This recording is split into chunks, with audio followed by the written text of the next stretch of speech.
n'aurait jamais cru devenir le genre de femme qui espionne son mari. Mais tout a changé le soir où j'ai vu une notification s'afficher sur son téléphone. C'était un message de quelqu'un nommé James, un collègue de travail. Le message n'était qu'un simple cœur rouge. Je l'ai fixé longuement. Mon mari n'envoie pas de cœur à James. Puis, j'ai remarqué autre chose. La photo du contact. Elle était vide, comme s'il venait de créer la fiche à la hâte. C'est là que j'ai commencé à être attentive. Des petits détails sonnaient faux. J'ai trouvé un rouge à lèvres dans sa voiture qui n'était pas le mien. Il a prétendu qu'il devait être vieux, qu'il datait d'avant notre rencontre. Mais j'avais nettoyé cette voiture des dizaines de fois. Je l'aurais vu. Ensuite, il y a eu ces nuits où il se levait en disant qu'il devait travailler tard. Pourtant, il revenait se coucher sans son ordinateur portable. Ma sœur, elle aussi, a commencé à agir bizarrement. Elle ne me regardait plus dans les yeux quand on se voyait pour un café. Elle parlait à peine et semblait toujours nerveuse. J'ai donc décidé de faire semblant de dormir. J'ai attendu qu'il pense que je dormais à poings fermés. J'ai gardé une respiration lente et profonde. Je l'ai entendu se lever vers 1h30 du matin. Le parquet a craqué sous ses pas. Il se déplaçait doucement, mais j'ai perçu des chuchotements en bas. Je me suis glissé hors du lit, pieds nus, et j'ai descendu l'escalier à pas de loup. Je suis resté dans l'ombre, le cœur battant à tout rompre. Il était dans la cuisine et parlait à voix basse. J'ai jeté un coup d'œil au coin du mur et je l'ai vu se diriger vers la porte du garage. Je l'ai suivi en silence, prenant soin de ne faire aucun bruit. Il a ouvert la porte et est sorti. J'ai vu quelqu'un qui attendait là, sous la lumière du porche. C'était ma sœur. Elle avait l'air nerveuse, les bras croisés. Il lui a tendu une épaisse enveloppe. Elle l'a ouverte rapidement, feuilletant les pages comme si elle savait exactement ce qu'elle contenait. Il a dit une chose que je n'oublierai jamais, elle ne se doutera de rien. J'ai reculé lentement, le cœur emballé. Mes jambes flageolaient. Je suis remonté et je me suis recouché, feignant de nouveau le sommeil. Mon esprit tournait à 1000 à l'heure. Que me cachait-il? Pourquoi lui donnait-il des papiers en pleine nuit? Que voulait-il dire par « elle ne se doutera de rien » ? Je suis resté éveillé le reste de la nuit, à fixer le plafond. Tout ce que je croyais savoir sur mon mariage, sur ma sœur, me semblait être un mensonge. Je n'étais pas sûr de ce que je venais de voir, mais je savais une chose, je devais découvrir ce qu'il y avait dans cette enveloppe, et je devais agir comme si de rien n'était. Le lendemain matin, j'ai attendu que mon mari parte. Il m'a embrassé sur le front comme si rien ne s'était passé. J'ai souri en retour, essayant de ne pas trembler. Dès que la porte s'est refermée, j'ai couru au garage. J'ai regardé partout. Il n'y avait rien. Mais en vérifiant la poubelle, j'ai vu l'enveloppe. Elle était déchirée, mais toujours là. Mes mains étaient glacées quand je l'ai sortie. À l'intérieur, j'ai trouvé des papiers. Certains m'étaient familiers. Il y avait mon acte de naissance. Mon permis de conduire aussi, une copie. Il y avait d'autres documents, plus officiels. L'un d'eux portait un tampon et une signature au bas de la page. On aurait dit qu'il avait été signé par un notaire. Mon mari est notaire. Il gardait toujours son tampon dans le tiroir de son bureau. En haut d'une page, en gras, il était écrit « Demande de mise sous tutelle ». Je n'ai pas compris tout de suite. J'ai relu, plus lentement. C'était un formulaire juridique. Il stipulait que j'étais mentalement inapte. Que je ne pouvais pas prendre soin de moi-même. Que j'avais besoin que quelqu'un d'autre soit responsable de ma vie. J'ai continué à lire, même si mes mains tremblaient. Les mots sur la page me faisaient l'effet d'un coup de poing dans l'estomac. Il était écrit que j'étais confuse. Que j'oubliais des choses. Que j'étais paranoïaque. Que j'avais besoin d'aide. Mais rien de tout cela n'était vrai. C'était des mensonges. Quelqu'un avait rédigé cela pour me faire passer pour folle. J'ai feuilleté le reste des papiers. Ce n'était pas juste un formulaire. C'était un dossier complet. Tout me concernait. Je me suis assise sur le sol froid. Mon souffle était court et mes yeux me brûlaient. Je ne cessais de me demander, pourquoi ferait-il ça? Pourquoi mon propre mari dirait-il que je suis folle? J'ai pensé à la façon dont il me regardait ces derniers temps. Calme, patient, prudent. Comme si j'étais fragile. Comme s'il ne voulait pas me contrarier. J'avais pensé que c'était de la gentillesse. Maintenant, je n'en étais plus sûr. J'ai regardé à nouveau la signature sur le papier. C'était la mienne. Mais je ne l'avais jamais signée. Elle avait été copiée ou falsifiée. Je connaissais mon écriture. Ce n'était pas elle. J'ai regardé les dates. C'était récent. Il y a quelques semaines à peine. Il avait planifié tout ça tout en agissant comme si tout allait bien. En me souriant. En dormant à mes côtés. Je ne savais pas ce qui m'effrayait le plus, les mensonges dans les papiers ou la facilité avec laquelle il les avait rédigés. Il n'avait pas crié, ni cherché la dispute. Il ne m'avait même pas prévenu. Il avait simplement commencé à échafauder un plan dans mon dos. Un plan silencieux pour m'évincer de ma propre vie. J'ai tout remis en place. Je ne voulais pas qu'il sache que j'avais vu. J'ai remis l'enveloppe dans la poubelle. Exactement comme je l'avais trouvée. Je me suis lavé les mains, mais elles tremblaient encore. Je me suis regardé dans le miroir. Je ne me sentais plus moi-même. Je n'avais pas seulement peur.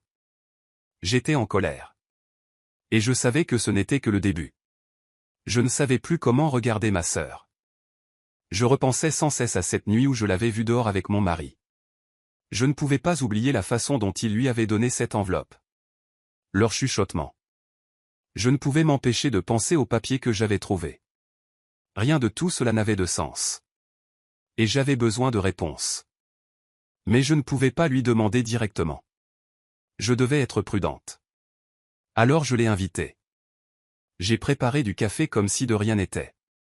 Elle est venue, agissant normalement. Mais ses yeux fuyaient les miens. Elle regardait beaucoup autour d'elle. Tripotait ses manches. Gardait son téléphone près d'elle. Je l'ai observée attentivement. Je lui ai posé des questions anodines, feignant la décontraction. J'ai dit que je me sentais bizarre ces derniers temps, que quelque chose ne tournait pas rond. J'ai demandé si elle avait remarqué quelque chose. Ses mains se sont figées une seconde. Elle a esquissé un petit sourire faux et a dit non. Puis je l'ai regardée droit dans les yeux et j'ai demandé, « Y a-t-il quelque chose que tu ne me dis pas ?» Elle a cligné des yeux rapidement. Sa bouche s'est ouverte puis refermée. « Ce n'est pas ce que tu crois », a-t-elle dit rapidement. Sa voix était basse. J'ai attendu qu'elle s'explique, mais elle ne l'a pas fait. Je lui ai redemandé, plus doucement cette fois. Elle a juste secoué la tête et a dit qu'elle devait partir. Elle a laissé son café sur la table. À peine touché. Après son départ, je suis monté au grenier. Je n'y étais pas allé depuis des années. Il y avait des cartons pleins de vieilles photos et de papiers de notre enfance. Je me suis assise par terre, les parcourant. Il y avait des photos de nous deux. Riant, nous enlaçant, habillés pour des fêtes d'école. J'ai fixé une photo où nous nous tenions la main devant notre maison d'enfance. J'ai essayé de me rappeler à quel point nous étions proches. Mais alors, je me suis souvenu de la façon dont elle me regardait dernièrement. Distante. Nerveuse. Comme si elle cachait quelque chose. J'ai repensé à l'année écoulée. Elle avait commencé à appeler moins souvent. Elle avait toujours une raison pour éviter les dîners de famille. Maintenant, je me demandais si toutes ces raisons étaient des mensonges. Puis j'ai trouvé un dossier. À l'intérieur se trouvaient de vieux documents concernant les terres que notre père nous avait laissées. À sa mort, il avait été clair dans son testament. La terre était à moi. Il me faisait confiance pour la garder en sécurité. Il disait que j'étais celle qui la protégerait. Ma sœur n'en avait pas été heureuse à l'époque, mais elle n'avait jamais rien dit. J'ai sorti le testament et je l'ai relu. J'en avais gardé une copie. En lisant les mots, j'ai eu un déclic. Et si tout cela concernait la terre depuis le début? J'ai regardé autour de moi et j'ai réfléchi à tout. Mon mari savait à quel point cette terre comptait pour moi. Il posait toujours des questions à ce sujet. Même s'il disait qu'il se fichait de posséder des biens. Il disait que ce n'était que de la vieille terre. Mais maintenant, je voyais les choses différemment. Et s'ils travaillaient ensemble? Et s'il voulait le terrain? Si j'étais déclaré inapte, il pourrait prendre le contrôle de mes affaires, la maison. La terre. Tout. Cette pensée m'a tordu l'estomac. Je me suis souvenu du document juridique vu dans l'enveloppe. Les mensonges écrits sur mon état mental. Maintenant, tout prenait sens. Ma sœur et mon mari voulaient la même chose. Et j'étais sur leur chemin. Ils ne se contentaient pas de se retourner contre moi. Ils essayaient de m'effacer. Je suis restée assise là un long moment, tenant le testament entre mes mains. La vérité était lourde, mais je n'ai pas pleuré. Je ne pouvais pas. J'étais trop stupéfaite, trop engourdie. J'ai regardé la photo à nouveau. 2 petites filles souriant à l'appareil. Je ne savais plus qui était cette fille à côté de moi. Mais maintenant, je savais ce que je devais faire. Je ne pouvais faire confiance à personne. Pas même à mon propre sang. Les choses ont commencé à devenir étranges dans la maison. Au début, c'était minime. Mes clés n'étaient pas là où je les avais laissées. Je les mettais toujours dans le même bol près de la porte. Mais un matin, elles avaient disparu. J'ai cherché partout. Plus tard, je les ai trouvées dans le frigo. Je ne les avais pas mises là. J'en étais sûr. Ensuite, ma brosse à dents était mouillée alors que je ne l'avais pas utilisée. J'ai demandé à mon mari s'il y avait touché. Il a juste ri. « Tu es sûr que tu ne t'es pas brossé les dents en oubliant ?» a-t-il dit. Je n'avais pas oublié. Je ne m'étais pas encore brossé les dents. Il souriait comme si c'était une blague. Mais je pouvais sentir quelque chose derrière son regard. Quelque chose de froid. J'ai commencé à remarquer d'autres choses. Mes livres étaient déplacés. Mon flacon de parfum était à l'envers. Un verre que j'avais lavé était de nouveau sale. J'ai commencé à douter de moi-même. Je fixais les objets en essayant de me rappeler ce que j'avais fait. Parfois, je le notais même. Mais plus j'essayais de prouver que je n'imaginais pas les choses, plus les choses allaient de travers. Puis ça a dépassé le cadre de la maison. J'ai envoyé un SMS à une amie pour déjeuner. Elle n'a jamais répondu. Je lui ai demandé des jours plus tard, et elle a eu l'air confuse. « Je n'ai jamais reçu ce message », a-t-elle dit. J'ai vérifié mon téléphone. Il indiquait qu'il avait été envoyé. J'ai ouvert mes emails et j'ai remarqué quelque chose d'étrange. Certains messages que je me souvenais clairement avoir écrits avaient disparu. D'autres étaient marqués comme lus alors que je ne les avais pas ouverts. J'ai essayé de prendre rendez-vous avec ma thérapeute. Je la voyais toutes les 2 semaines depuis plus d'1 an. Mais cette fois, elle m'a envoyé un message disant « J'espère que tout va bien. J'ai reçu votre avis d'annulation. » Je n'avais rien annulé. Je lui ai demandé de vérifier. Elle a dit que quelqu'un utilisant mon nom avait envoyé un message via le portail de la clinique. Ils avaient mes informations de connexion. Ils utilisaient même mon ton. Elle pensait que c'était vraiment moi. Mais ce n'était pas le cas. Je savais qui c'était. Mon mari avait accès à mon ordinateur. Il connaissait mes mots de passe. Il pouvait facilement se faire passer pour moi. J'ai appelé la clinique pour bloquer mon compte. Quand j'ai demandé l'adresse IP utilisée pour faire les changements, ils ont dit qu'elle provenait de mon propre réseau domestique. Mon cœur s'est serré. Il n'essayait pas seulement de me rendre confuse. Il essayait de prendre le contrôle de ma vie, étape par étape. J'avais l'impression de disparaître. Mes mots n'atteignaient pas les gens. Mes projets étaient effacés. Ma santé mentale était remise en question. Et le pire, c'est qu'il faisait tout cela calmement. Sereinement. En souriant tout le temps. J'ai arrêté d'en parler à voix haute. Je savais que personne ne me croirait sans preuve.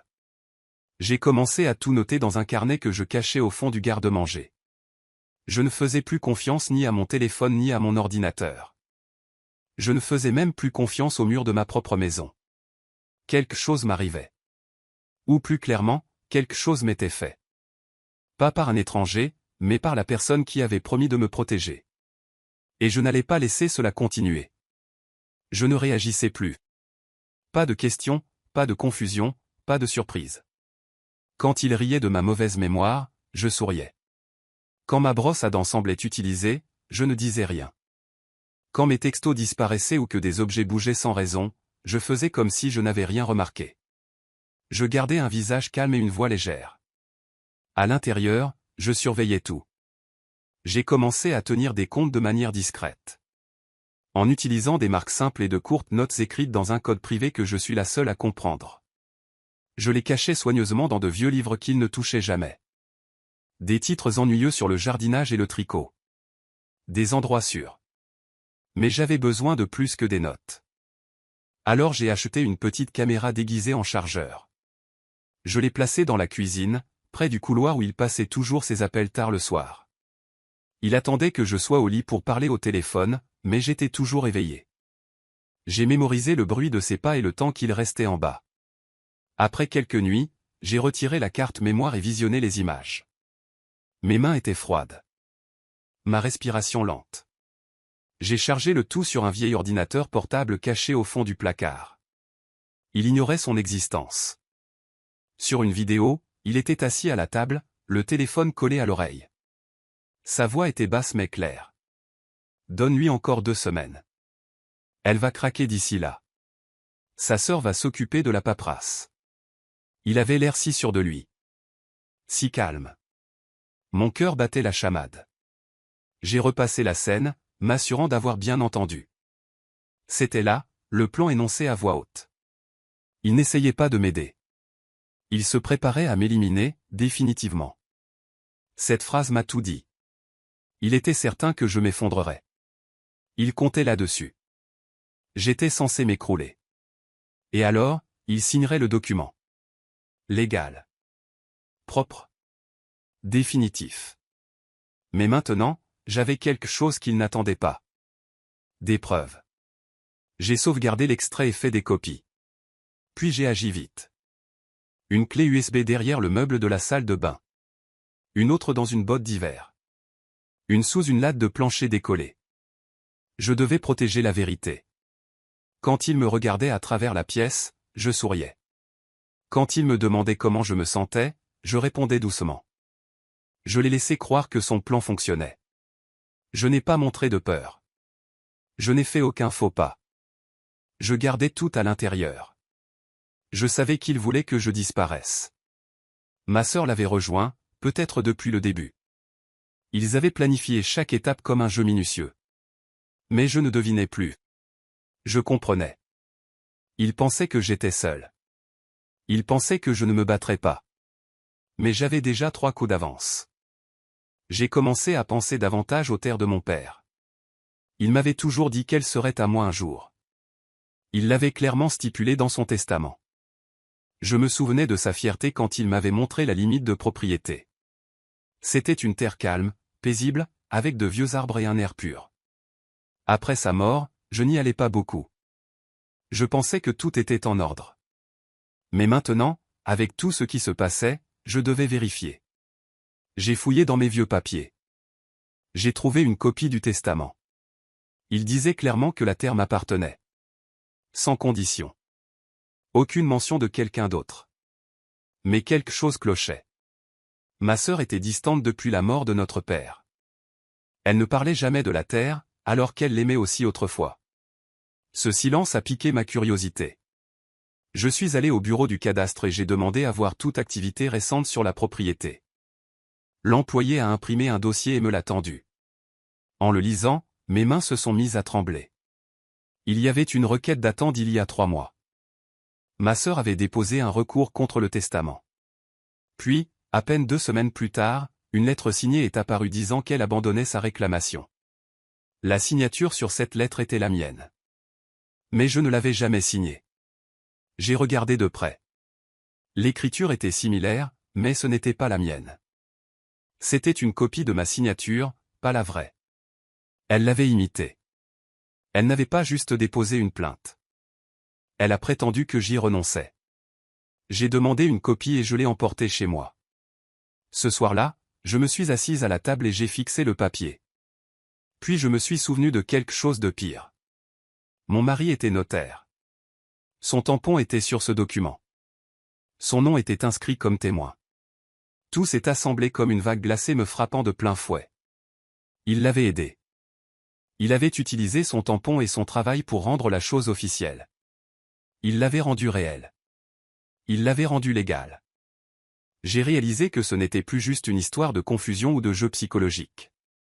Il visait quelque chose de gros. Quelque chose de tangible. Il voulait la terre. Et pour l'obtenir, il devait m'écarter. Mais maintenant, j'avais les documents. J'avais les dates, la fausse signature, le sceau. J'avais des preuves. Ce n'était plus une supposition ou un sentiment. C'était réel. J'ai regardé le papier à nouveau et j'ai senti quelque chose changer en moi. La peur s'est transformée en concentration. Il pensait que j'étais faible. Il pensait que je resterais silencieuse, confuse et perdue. Mais je connaissais la vérité maintenant. J'avais quelque chose de plus fort que la peur. J'avais des preuves. Je n'avais pas besoin de fuir. Je devais planifier. J'ai tout copié et caché les originaux. Puis j'ai commencé à penser comme eux. Ils utilisaient la loi pour essayer de m'effacer. J'allais utiliser la vérité pour tout mettre en lumière. Ils avaient commencé ça en silence, mais j'allais le finir au grand jour. Ils pensaient que je craquais. Ils avaient tort. Je savais que je ne pouvais pas les affronter de front. Ils me surveillaient de trop près. Si j'agissais normalement, ils sauraient que quelque chose n'allait pas. Alors je leur ai donné ce qu'ils voulaient voir. J'ai commencé à faire semblant de m'effondrer. Lentement, petit à petit. Je laissais le frigo ouvert. J'oubliais mon téléphone dans le congélateur. Je jouais la confusion quand mon mari posait des questions simples. Je portais des chaussures dépareillées à la maison. J'ai arrêté de me brosser les cheveux. Je laissais la vaisselle dans l'évier pendant des jours. Je déambulais en marmonnant toute seule quand je savais qu'il était à proximité. Il me regardait avec une fausse inquiétude. Je voyais bien qu'il pensait que ça marchait. Ça rendait la chose plus facile à continuer. J'ai commencé un faux journal intime. Chaque page était désordonnée, pleine de phrases étranges et de gribouillages qui n'avaient aucun sens. J'écrivais comme quelqu'un qui avait perdu contact avec la réalité. Je l'ai même laissé traîner là où il pourrait le trouver. Quelques jours plus tard, j'ai remarqué qu'il avait été déplacé. Il l'avait lu. J'ai souri intérieurement. C'était exactement ce que je voulais. Ma sœur venait plus souvent. Elle m'apportait du thé, des couvertures, de la musique douce. Elle jouait la douceur, mais ses yeux étaient froids. Ils me regardaient tous les deux comme si j'étais du verre brisé. J'ai joué le jeu. Je les remerciais trop. Je me répétais exprès. Je posais les mêmes questions 2 fois.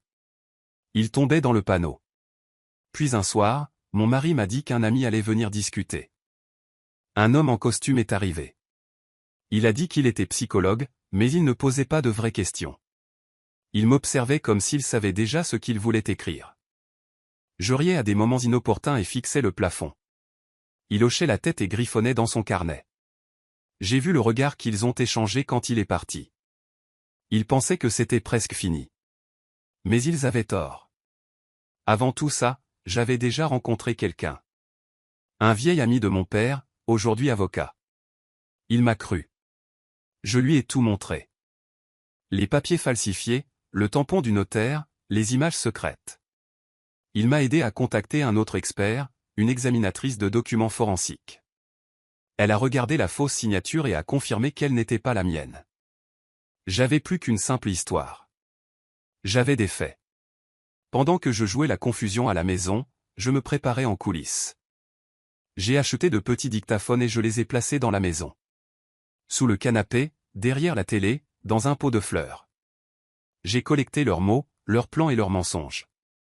J'ai fait des copies de tout.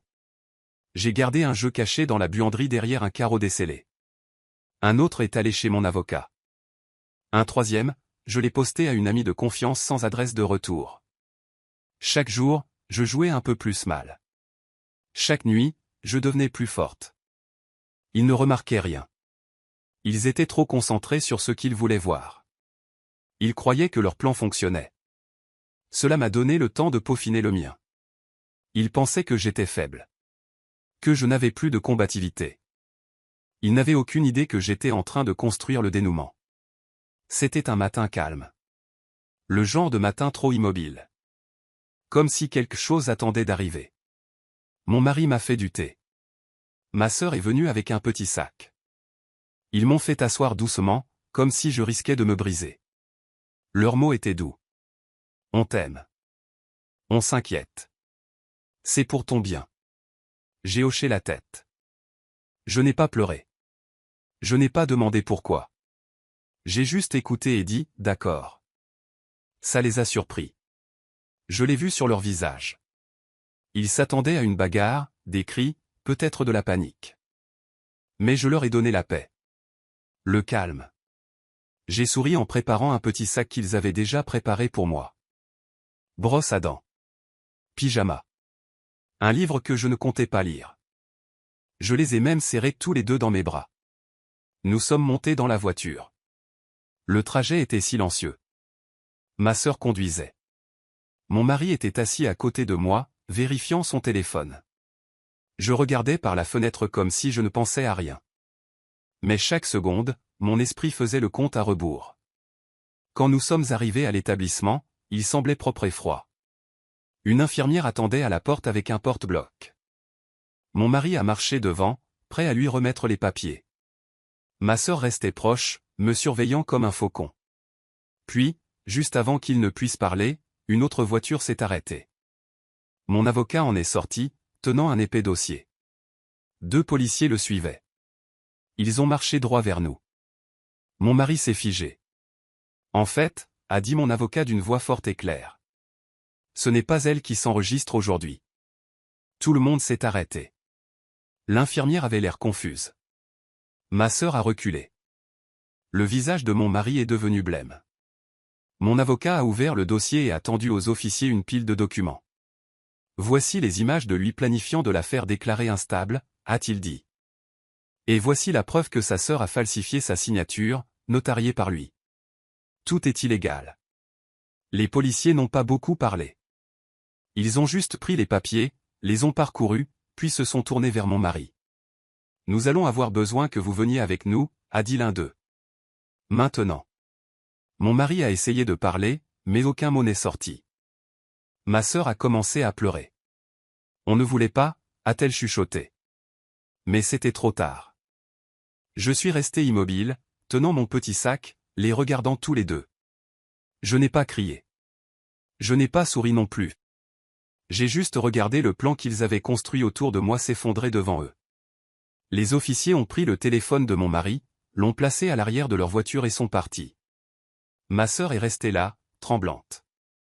L'infirmière est rentrée rapidement, évitant le regard de tout le monde.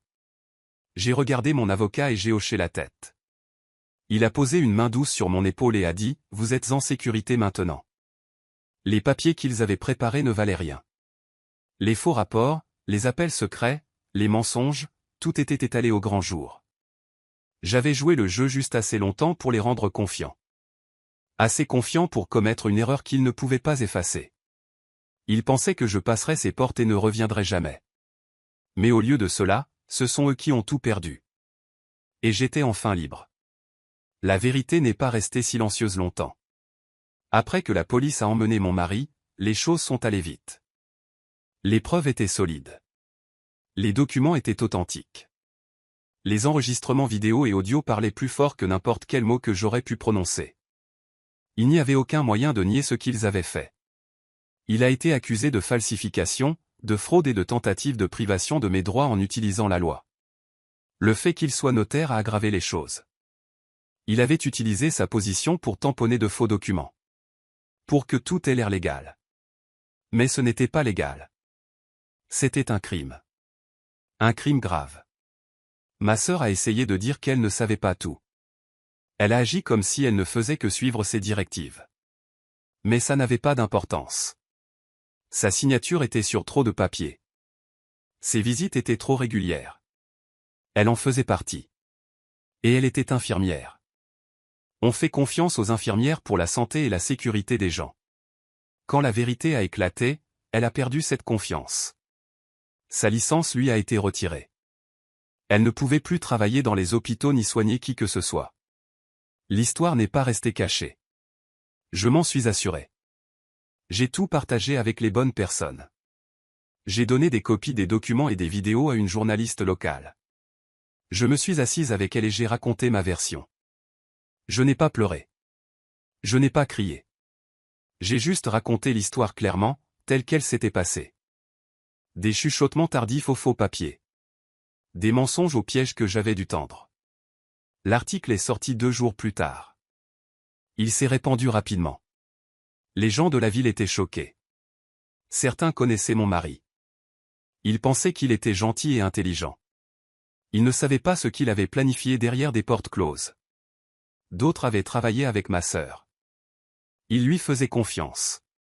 Maintenant, ils la regardaient d'un autre œil. Je suis entré dans une épicerie la semaine suivante. Une femme que je ne connaissais pas m'a arrêté et m'a dit « Vous êtes courageuse ». Un autre homme m'a fait un signe de tête et a dit « J'ai vu votre histoire ». Des gens à qui je n'avais jamais parlé ont commencé à me dire que j'étais forte. Mais je ne me sentais pas forte. J'avais eu peur. J'avais été prudente. J'avais failli tout perdre. Pourtant, j'étais fier de ne pas les avoir laissés gagner. Ils ont essayé de me briser de l'intérieur. Ils voulaient prendre mon nom, mon esprit, ma terre, ma vie. Mais je n'ai pas rompu. Une journaliste m'a demandé « Que leur diriez-vous maintenant ?» J'ai regardé la caméra et j'ai dit « Ils voulaient mon esprit. » Je leur ai donné un cauchemar à la place. Cette phrase a fini dans le journal. Elle a été imprimée en gras en haut de la page. Ce n'était plus juste une histoire. C'était un avertissement. Personne ne l'avait vu venir. Ça l'a rendu plus puissant. Et j'en avais enfin fini de me cacher. La maison est différente maintenant. Calme, paisible. Le genre de silence qui ne m'effraie plus. Je vis ici seul. Juste moi et la terre que mon père a laissée derrière lui. Pendant un moment, je ne savais pas quoi en faire. Elle portait tellement de mauvais souvenirs. Mais je ne voulais pas partir. Je ne voulais pas leur donner le pouvoir de me chasser. Alors je suis resté. Et j'ai construit quelque chose de nouveau. J'ai transformé l'endroit en un espace sûr. Un foyer pour les femmes qui avaient vécu des choses comme moi. Tout le monde n'est pas cru. Tout le monde n'a pas droit à une seconde chance. Je voulais leur donner ça. La maison est devenue un refuge. Un endroit pour se reposer, guérir et recommencer. Doucement, des femmes ont commencé à venir.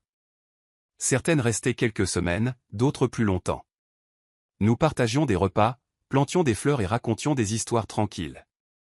Il n'y avait aucune pression, juste de la bienveillance. Ça semblait juste.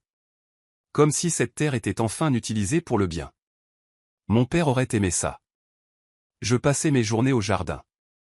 Les mains dans la terre. Je faisais pousser des herbes, des tomates et de la lavande. J'ai construit des bacs surélevés avec du vieux bois. Ça m'a aidé à me sentir forte à nouveau, de construire quelque chose de mes propres mains. Le soir, je m'asseyais sous le porche avec du thé et je regardais les étoiles. Plus de peur. Plus de chuchotements dans le noir. Juste le calme. Puis un jour, une lettre est arrivée. Il n'y avait pas d'adresse de retour. Juste mon nom. À l'intérieur se trouvait une carte postale. L'image au recto était une route tranquille. Au verso, une seule phrase, écrite en lettres appliquées. Tu fais encore semblant de dormir? C'était tout. Pas de nom, pas d'excuse. Mais je savais de qui ça venait. Je pouvais entendre sa voix dans les mots. Il essayait encore d'entrer dans ma tête, même depuis la prison. Il jouait encore à des jeux. Je suis resté un moment, tenant la carte entre mes doigts. Le papier était fin, bon marché. L'encre était un peu tachée. Je l'ai fixé, puis je suis sorti vers le foyer derrière le jardin. Je ne me suis pas précipité. Je l'ai placé au centre, j'ai craqué une allumette et je l'ai regardé brûler. Les flammes étaient petites mais vives. Le papier s'est recroquevillé en quelques secondes. La cendre s'est envolée vers le ciel. Je ne me sentais pas en colère. Je n'avais pas peur. Je me sentais juste libéré. Il avait essayé de m'effacer. Ils l'ont fait tous les deux. Mais j'étais toujours là, à respirer, à planter, à grandir. Je ne faisais plus semblant de dormir. J'ai épousseté mes mains, ramassé mon arrosoir et je suis retourné au jardin. Quand la vie essaie de vous effacer, réécrivez la fin. Partagez cette histoire avec quelqu'un qui a besoin de se souvenir de sa force. La vraie puissance ne hurle pas. Elle observe. Elle attend. Et elle s'élève. Tout comme elle l'a fait. N'oubliez pas d'aimer, de commenter vos pensées et de suivre pour plus d'histoires vraies qui exposent l'ombre et célèbrent la résilience. Parce que survivre n'est pas la fin. C'est le commencement.